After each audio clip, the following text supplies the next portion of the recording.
Hey boardies, welcome to AmassGames. My name is Simon. This is Galileo Galilei. This is a setup, play and review video.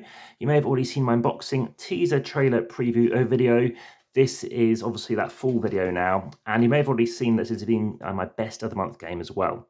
So this is the start play where we last kind of saw a constellation or something up in space, or you can randomize it.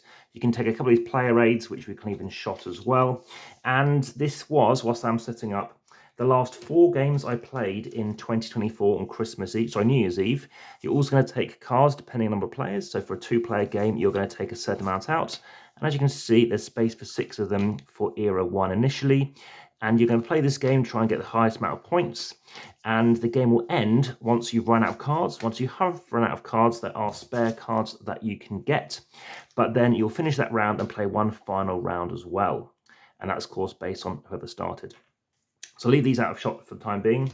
Everyone is going to take this player board, as I've shown you in front of you, and everyone's going to take a board. Now, this is the standard size, but you can decide the other side as well with a variable player power everyone can have as well. But just for the time being, I'm just going to leave it up on the standard side. But I have played all of the different variable player powers, such as we've got over here, we've got Bruno. So by all means, do ask me about any of that as well. So I've set myself up as pink. So what I'm choosing to do is actually have this already set up, which I don't tend to do. But I've already got pink set up. It kind of stands out quite nicely against the background. So we've got little books here because we're going to be researching stuff. We've got our constellations that we can observe. We've also got our comets as well, which you'll notice they can be double-sided. I'll explain to you what they mean in a moment. So like I said, this was the final 4 games of 2024, but also it was the first game of 2025 as well. So there are more comets that I've got in shot. I've got some others out here because this has been recently played. It's been set up for the entire month of July as well. We're also setting up these tiles as well. These are double-sided, and there are 6 of them. We're just going to place at 4 initially for this particular game because we only play with 4 of them. And at randomized, you're going to place these out too. So what these do, this is the university track, and it allows you to score on various different tracks. Now this is being published by Pink Troubadour. I've met the artist. And as for the designer, this is by Tomáš Holek, who is a Czech designer, as is the company. And yes, he's been responsible for quite a few big games recently. Check out my Tea Garden video too. So you've also got these little tracks here as well. This is for as and when you can complete various bonuses. So that's going to go up there too. And you're also going to have 4 of those for if you complete any of these respective things. I'll show you how it works in a second, but you'll get 7 points and 3 points respectively. You're also wanting to take your little university houses, and they can go down the bottom here because as and when you're going to move up these tracks, you are going to unlock abilities, extra kind of actions, etc. So this, as you see, is a Euro game. Like I said, as I said, most points wins. You are looking to place these tiles out as well, any order you like, but as you play it more and more, you can choose the order that you want to place them in as and when you see what kind of constellations come up. So there's 3 things you're going to do in your turn. The first thing relates to movement, then action, then cleanup. So you're going to start with your telescope off to the left-hand side. As you can see, it's going to move upwards.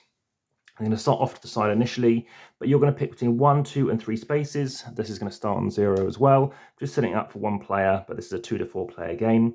So right now I could choose to do this. Now everyone does start off with 3 dice each. You give a maximum of 4. You can have any colours you like. You can have all of one colour if you really wanted to. But I could go here as an example. In this case, I could increase my blue die to a 2, or I can get myself, I guess I call it a protractor or pentagram, but there's a certain term known as a quadrant. So you can grab yourself a quadrant if you wanted to, and I'll just dish one out. So I could, for example, get this and move an inquisitor to the right, but as you can see, I haven't got any out. I'll explain to you what that means in a moment. But something else you can be doing is triggering your main action, which is at the top here. Now, in terms of these various actions you can be doing, I'll tell you about other starting stuff in a moment. You are looking to do this, and then this, or this, and then this. Again, one of those 2, and then the top action, but you can choose the actions in any order you like. These are known as fixed actions, and those are not known as fixed actions, basically. But let's talk to you about those various actions that you can be doing. So you can be observing. So in this case, if you've got the respective stuff, so in this case, do I have what I need? I don't have anything cheap enough, i.e. I need to have at least a 3 value blue die to get myself Ursa Major, in which case I'd get myself 8 points, and also I'd be able to get myself 2 Inquisitors. That's something I could be doing. And when you happen to do this action, this lets you to do this action basically, which means you can either observe two constellations, which are two small things, or you can observe one big thing, which is one of these big values here, which you might notice the color scheme is equal to the kind of primary colors combined. So if you want to do a green one, as you can see, it's blue and yellow, so you need to combine those dice. You couldn't be using red. If you do combine dice, then, and you need to get like a 7, then you must be using, let's say, at least a 6 and a 1. You couldn't be doing all 7 with just yellow dice, for example, if you had more dice. That's basically observing. So if you were to complete one of these cards, you're going to take that card as an example and place it in front of you, like so. If you happen, and then you replace with another card, so let's just grab another card out. But if you happen to do something different, such as doing a constellation, you're taking a leftmost marker and placing it on top, and it stays on there. There's no penalty. It just gives you a bonus. So in this case, it'll give you an extra quadrant. Why do you want more quadrants? Well, with more quadrants, you can do actions. For in this case, you can spend 1 quadrant to, in this case, move a value of a die to a different value. So in this case, I could choose to change dice. I could choose to change a 1 red into a 1 blue, or a 2 blue into a 2 red, for example, or I can increase a value by 1 and then spend that quadrant. With 2 quadrants, I can get an extra die. That's beneficial because when I next take, let's say, the yellow action, I can actually now change everything up by a value of 1. Instead of this, what I could be doing is getting 3 books. I'll explain how that works in a moment. Basically, go 1, 2, 3, and that gives me more benefits. I can move up the track, which I'll show you how that works in a second. Number 3 is moving your inquisitors along. I'll show you how that works at the end. And lastly, 4, you can basically get yourself another comet, or basically get another comet out. So that is how observing will work. And getting a major object, again, getting more, I guess, major objects is good because it means you can now move along here more and more and more. So what else can you do? Well, you can get more things out, in which case you get an extra card.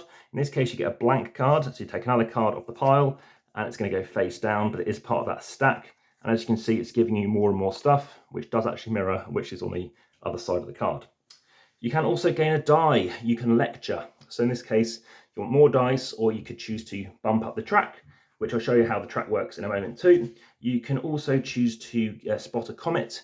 So the way that's going to work is you are going to take your leftmost comet and you are looking to then place it out. So you can choose to maybe use it to do something. So normally it goes up the top here. And whenever you choose to need the cost, let's say here for 3, I can spend 2, which that comes off. If it was only spending 1, it would just go down. Otherwise, it'll come off the board.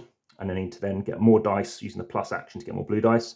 Plus the 1 makes 3. This then comes down here into the 2 zone. And I've now completed this, which gave me 2 points. So for example, I'd get 2 points. And of course, I would have placed that another token. And the next time I place a 2 out as part of my values, I can then move it onto one of these spots. Now in this case, I cannot go in here if I'm playing in a only a 2-player game. 3 to 4-player game, you can go here. Otherwise, I need to go to one of these tracks. And I could get 3 points. If these are all taken, I can just get 1 point. But let's say I go here. So we're now going to talk about this track. So over here, I could get myself 1 quadrant. And these will never come back down again. Over here, I can get myself, over here, I choose to maybe get an inquisitor. Or over here, I can increase the die value. But again, let's just say I've got a red die.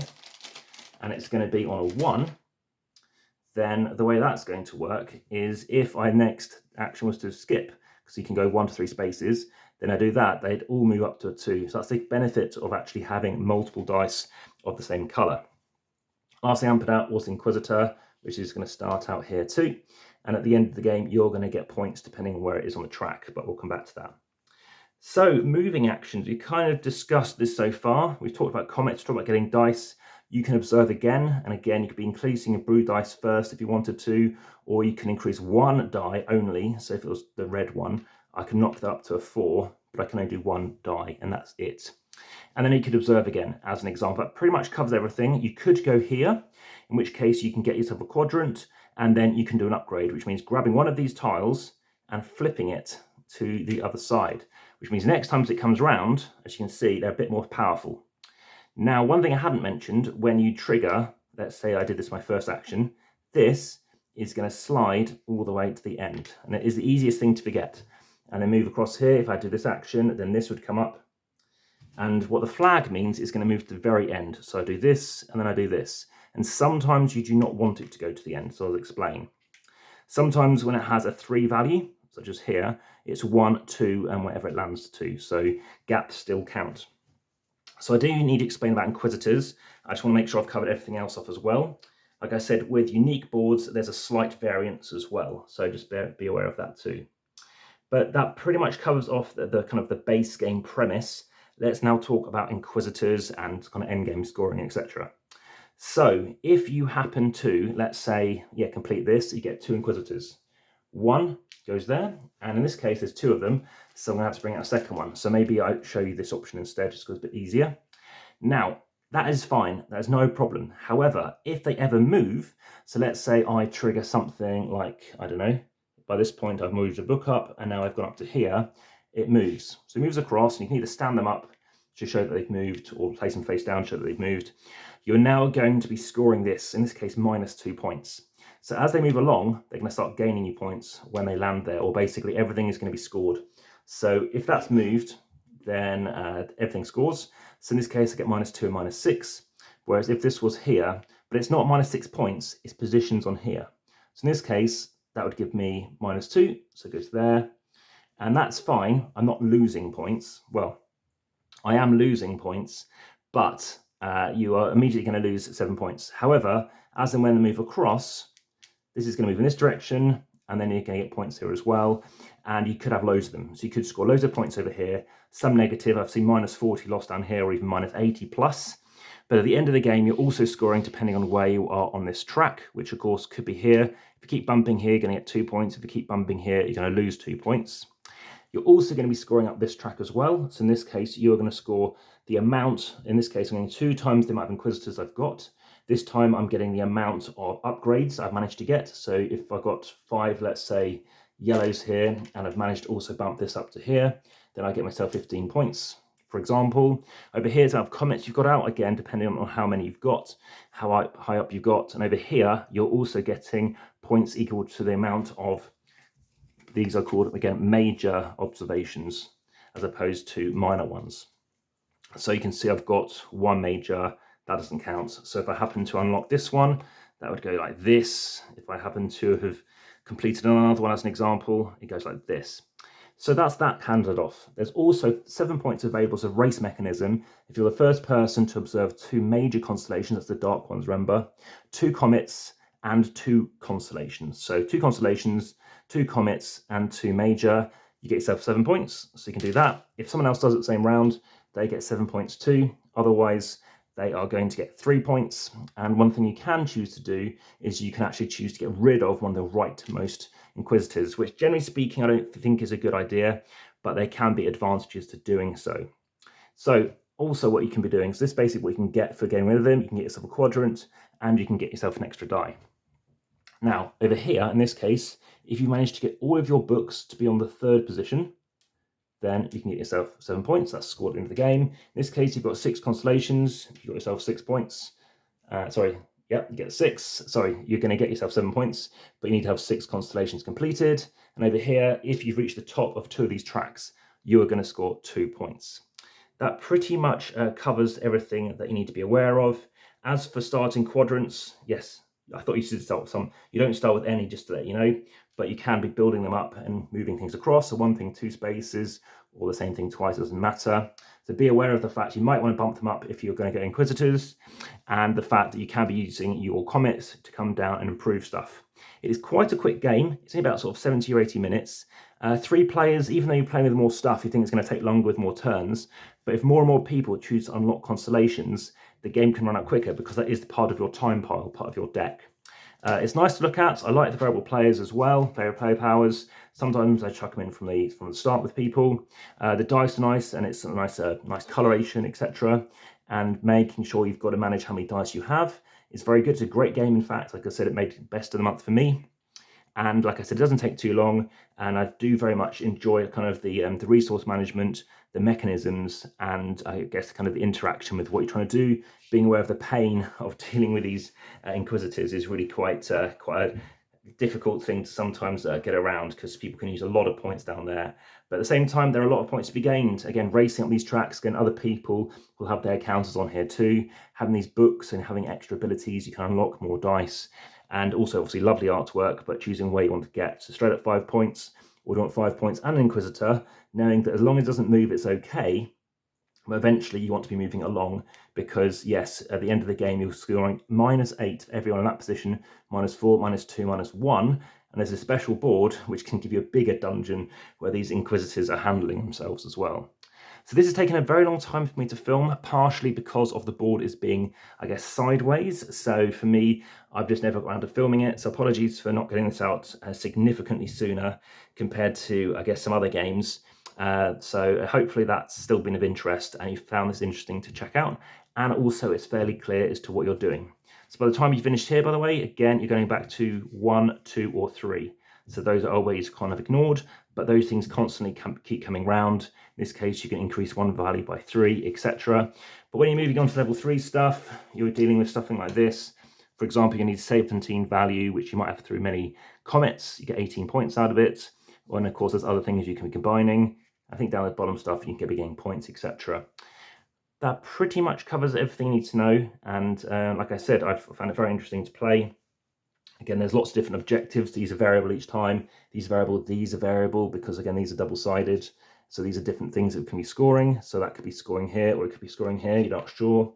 It looks nice, obviously moving things up various tracks, being aware of actually the threat of handling this kind of stuff, and the fact you've got various upgrades that you can talk about and think about. Various different ways you can do it. Everything kind of comes together nicely. You all can do different things.